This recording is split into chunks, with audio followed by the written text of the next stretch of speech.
HSC 26। আজকে আমি তোমাদের বাংলা দ্বিতীয় পত্রের ব্যাকরণ অংশ থেকে তোমাদের ব্যাকরণ অংশের কমপ্লিট সাজেশন, মান বন্টন কমপ্লিট সাজেশন প্লাস তোমরা কিভাবে ব্যাকরণ অংশের 30-এ 30 পেতে পারো, ফুল মার্কস পেতে পারো, কমপ্লিট গাইডলাইন দিয়ে দিব। তো আমি এখানে প্রত্যেকটা টপিক থেকে যে ইম্পর্টেন্ট সাজেশন সেগুলো হচ্ছে তোমাদের পিডিএফ আকারে দিয়ে দিব। তোমরা সেটা ডেসক্রিপশন অথবা কমেন্ট থেকে পেয়ে যাবে। তো 1 নং-এ হচ্ছে তোমাদের বাংলা উচ্চারণের নিয়ম থাকবে। এখানে তোমাদের 5 নাম্বার থাকবে। তো প্রথমে তোমাদের একটা প্রশ্ন থাকবে অথবা এবং অথবা থাকবে। অথবাতে তোমাদের বিভিন্ন শব্দ দেওয়া থাকবে। ওই শব্দ থেকে তোমরা যে কোনো 5টা শব্দের উচ্চারণ লিখবে।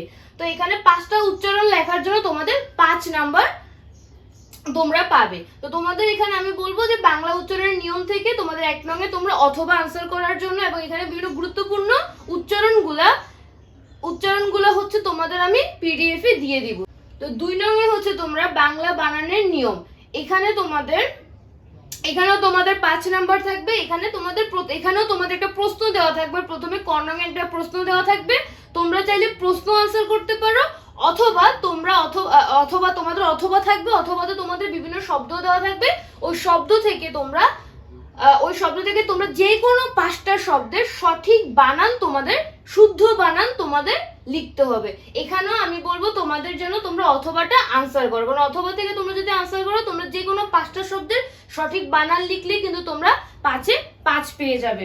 এখন তোমাদের একটা শব্দ আমি দিচ্ছি, ওই শব্দটার সঠিক বানান তোমাদেরকে বলতে হবে।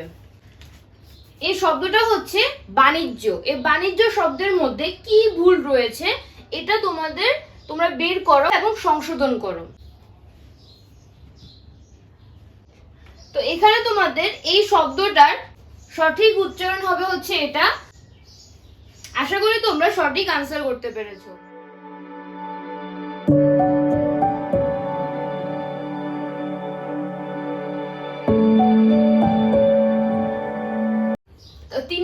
তোমাদের বাংলা ভাষার ব্যাকরণিক শব্দ শ্রেণী। এখানেও তোমরা অথবাটা আনসার করার চেষ্টা করবে। তো এখানে তোমাদের 8টা হচ্ছে বাক্য দেওয়া থাকবে। যে কোনো 5টা শব্দ বাছাই করে ওখানে আন্ডারলাইন করা যে আন্ডারলাইন করা শব্দগুলো কি, এটা কি বিশেষ্য নাকি ক্রিয়া, সেটা তোমাকে উল্লেখ করতে হবে।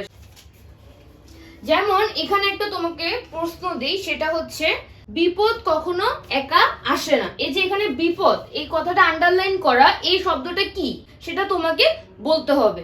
এখন এই যে বিপদ কখনো একা আসে না, এখানে আমরা যদি প্রশ্ন করি যে কি কখনো একা আসে না, এই যে কি প্রশ্ন করলে তখন আমাদের উত্তর আসে যে বিপদ।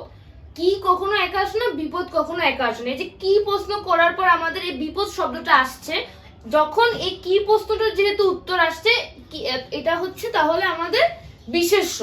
যে কোনো 5টার যে আন্ডারলাইন করা শব্দ সেটার হচ্ছে তোমাদের ব্যাকরণিক শব্দ শ্রেণী হচ্ছে তোমাদের লিখতে হবে। অথবা তোমাদের এভাবে কয়েকটা লাইন দিয়ে দিবে।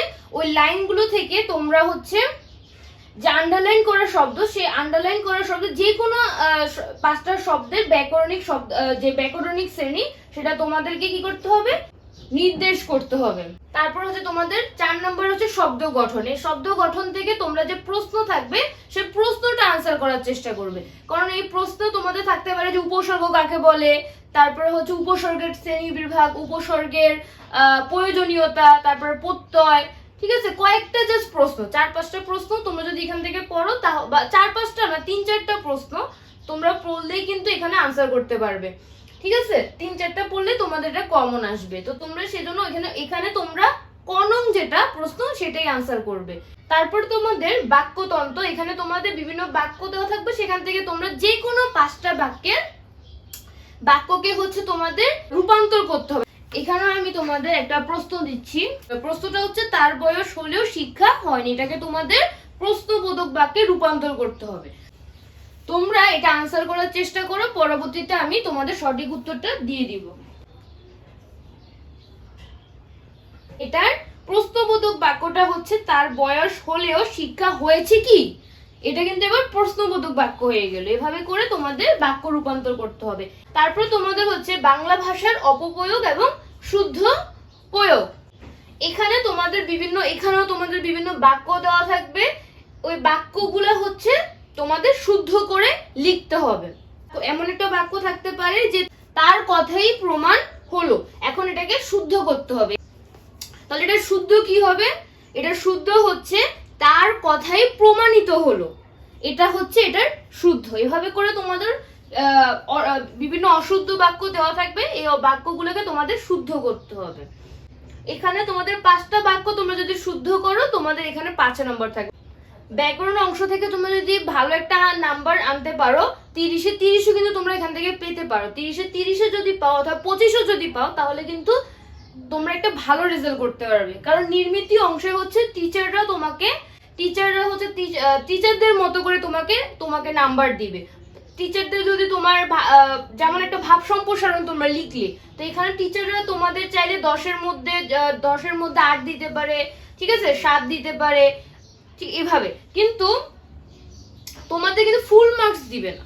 কিন্তু তোমরা ব্যাকরণ অংশ থেকে ব্যাকরণ অংশ কিন্তু তোমরা ফুল মার্কস পেতে পারো। সেজন্য এই ব্যাকরণ অংশ ভালোভাবে পড়বে এবং গুরুত্বপূর্ণ সাজেশনগুলো আমি পিডিএফ আকারে দিয়ে দেবো, সেটা তোমরা দেখে নিবে। পরবর্তীতে আমি নির্মিতি অংশ থেকে সম্পূর্ণ সাজেশন তোমাদেরকে দিয়ে দিব, প্রবন্ধ, তারপরে ভাব সম্প্রসারণ সবকিছু সাজেশন দিয়ে দেবো। অল্প সময় যেন তোমরা ভালো প্রিপারেশন নিতে পারো, সেজন্য আমি এখানে তোমাদের খুব অল্প কয়েকটা সাজেশন দিব। নির্মিতি থেকে অল্প সাজেশন দিব, কিন্তু গুরুত্বপূর্ণগুলো সাজেশন দিব, যাতে তোমরা অল্প সময় গুরুত্বপূর্ণগুলো পড়ে যেতে পারো।